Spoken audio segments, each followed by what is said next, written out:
हमारे बीच गौरव गोगोई जी जो हमारे वरिष्ठ नेता है, लोकसभा में उपनेता है और साथ साथ में पूरे देश की जो समस्या है इसको संसद में जिस तरीके उठाते हैं, हमारे बीच है वो कांग्रेस वर्किंग कमेटी के बीच में आपसे बात करने आए। मैं विनती करता हूँ गोगोई जी को वो पत्रकारों को संबोधित करें। धन्यवाद दोस्तों, हमारे लिए ये बहुत ही ऐतिहासिक क्षण है क्योंकि हम दो महान हस्तियों को याद कर रहे हैं। महात्मा गांधी जी, जिनको कांग्रेस दल के अध्यक्षता की जिम्मेवारी लेते हुए 100 वर्ष संपूर्ण हुए, और साथ ही साथ सरदार वल्लभ भाई पटेल जी को हम याद करते हैं क्योंकि इस वर्ष उनकी 150वीं जन्म जयंती की ये ऐतिहासिक ये वर्ष है। और इन दोनों महान हस्तियों को याद करते हुए उन दोनों में हमारे भारत माता के प्रति जो देशभक्ति थी, उस देशभक्ति को आज हम याद कर रहे हैं। और ये एक हमारा राष्ट्रवाद है जिसकी नींव हमारे स्वतंत्रता संग्राम में गांधी जी, सरदार पटेल जी और उनके जैसे विभिन्न कांग्रेस दल के नेतागण और उनके साथ साथ पूरे भारत की आवाम, पूरी भारत की जनता ने दर्शाया और अंग्रेजों को भारत छोड़ने के लिए एक ऐसा एक शक्तिशाली माहौल बनाया। और हमारी देशभक्ति में, हमारी राष्ट्रवाद में हमारी एकता है, हमारी सद्भावना है और हमारे संस्कृति के प्रति दायबद्धता है, कर्तव्य है, जिम्मेवारी है।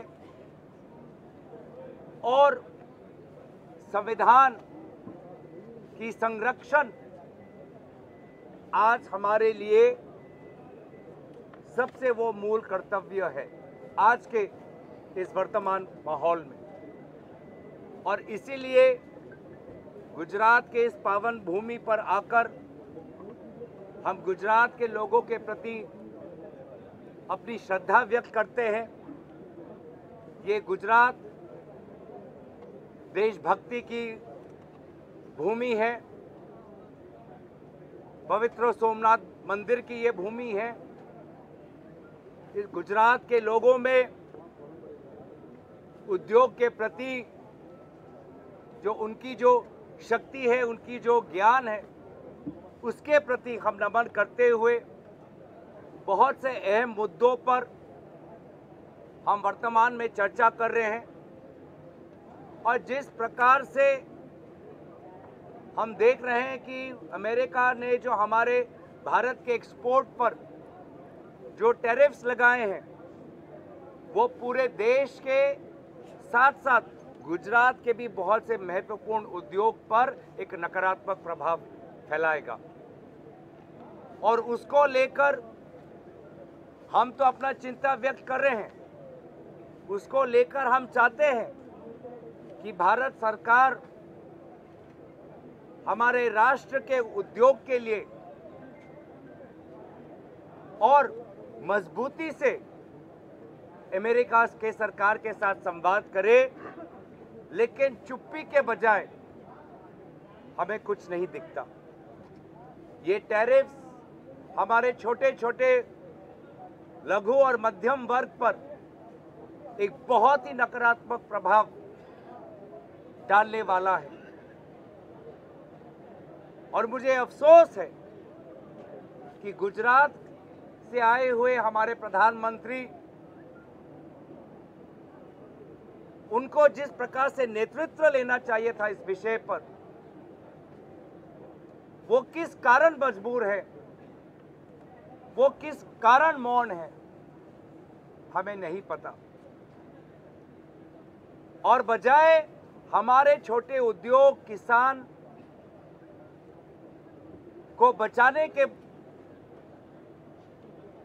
बजाय उसके विपरीत ये सरकार पिछले रात को हमारे गरीब और मध्यम वर्ग पर गैस सिलेंडर का दाम 50 रुपए बढ़ाकर उन्होंने और हमारा जीना और मुश्किल कर दिया।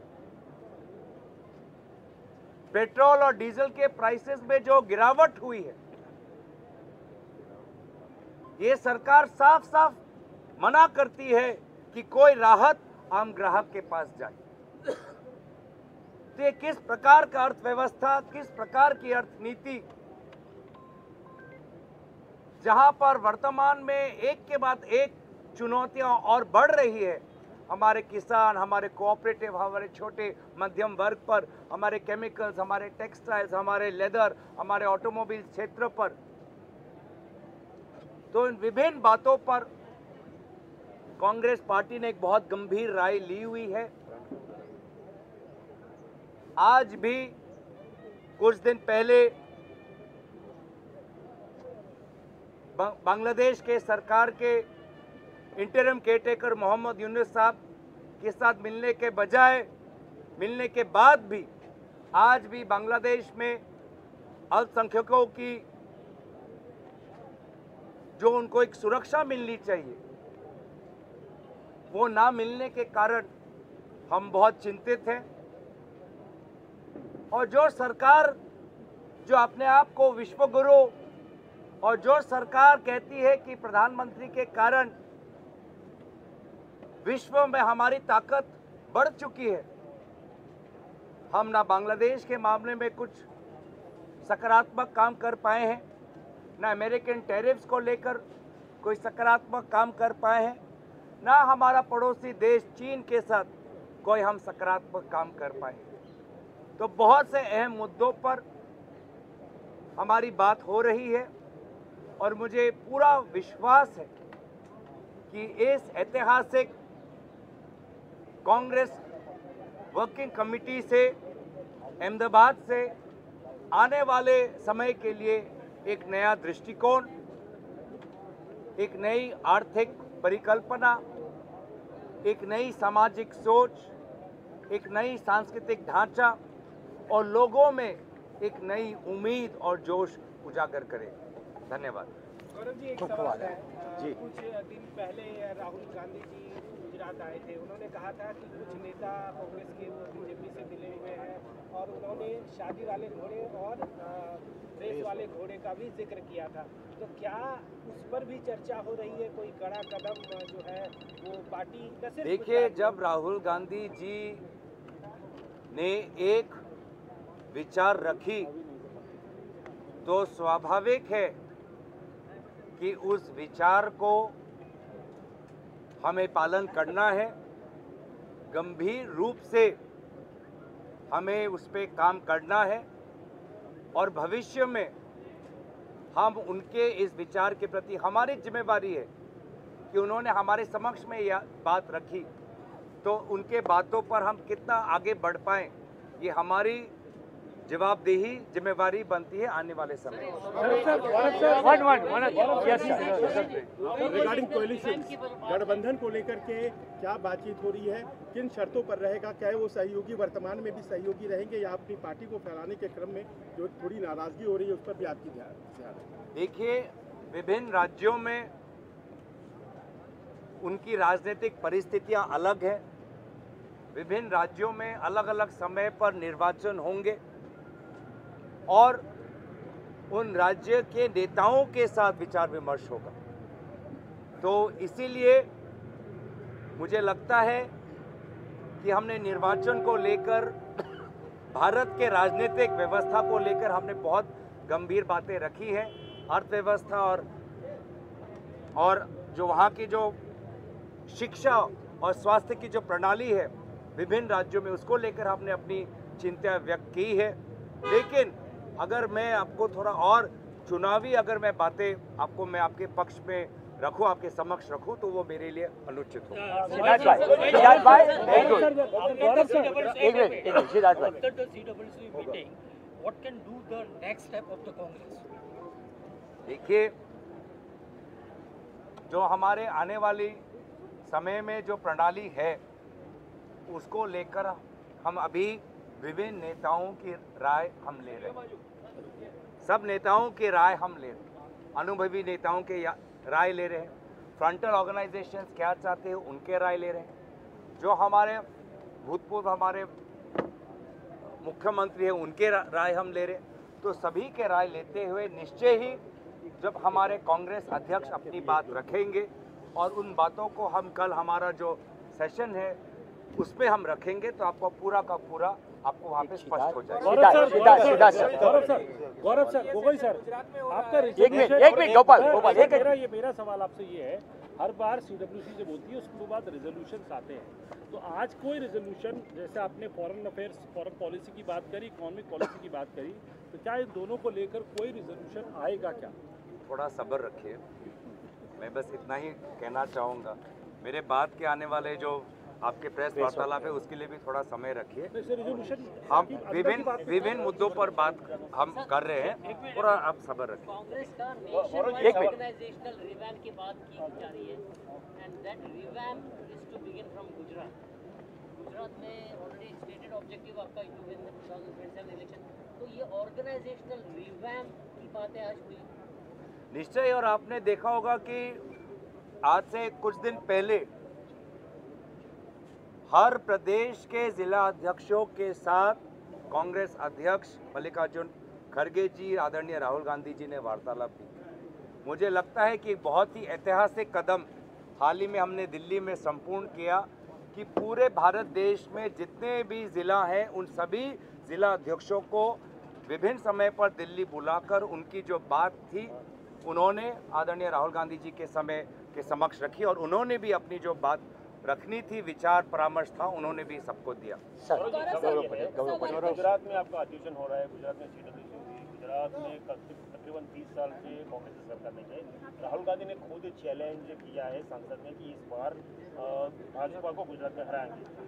इस मुद्दे को लेकर क्या इस बैठक में चर्चा हुई और कल की चर्चा होने वाली है? किस मॉडल को लेकर आप आगे? जब उन्होंने हमारे सामने एक लक्ष्य रख दिया है कि 27 में हमें गुजरात में चुनाव जीतना है और जो अन्याय, नाइंसाफी और एक छोटे वर्ग तक जो प्रगति सीमित हो चुकी है उस नाइंसाफी को तोड़ना है, तो हर अवसर पे हम गुजरात को लेकर बहुत गंभीर है और हर अवसर पर हम अपने बीच में ऐसी हमारा वार्तालाप होता है जो आने वाले समय में गुजरात में हमारी रणनीति को सहयोग करे। Last question that Gopal BBC, Gopal from BBC and then BBC। में से जो कांग्रेस के नेता हुए, आपने गांधी की बात की, साहब की बात की, तो क्या पार्टी अब चिंतित है उस बात से लेकर कि गुजरात में पहले पिछले 3-4 दशक से कोई ऐसा मास लीडर नहीं आया जो आपकी पार्टी को पावर पे ले जाए, जो आपकी पार्टी को लोगों के बीच में ले जाए? देखिए, बारे में राजनीतिक क्या? देखिए, मैंने शुरुआत में ही गुजरात के लोगों का नमन किया, गुजरात की इस पावन भूमि के प्रति अपनी श्रद्धा व्यक्त की और हमारा पूरा विश्वास है कि आने वाले चुनाव में गुजरात के लोग, गुजरात की विवेक शक्ति और गुजरात के लोगों का आशीर्वाद और शुभकामनाएं हमें मिलेंगी।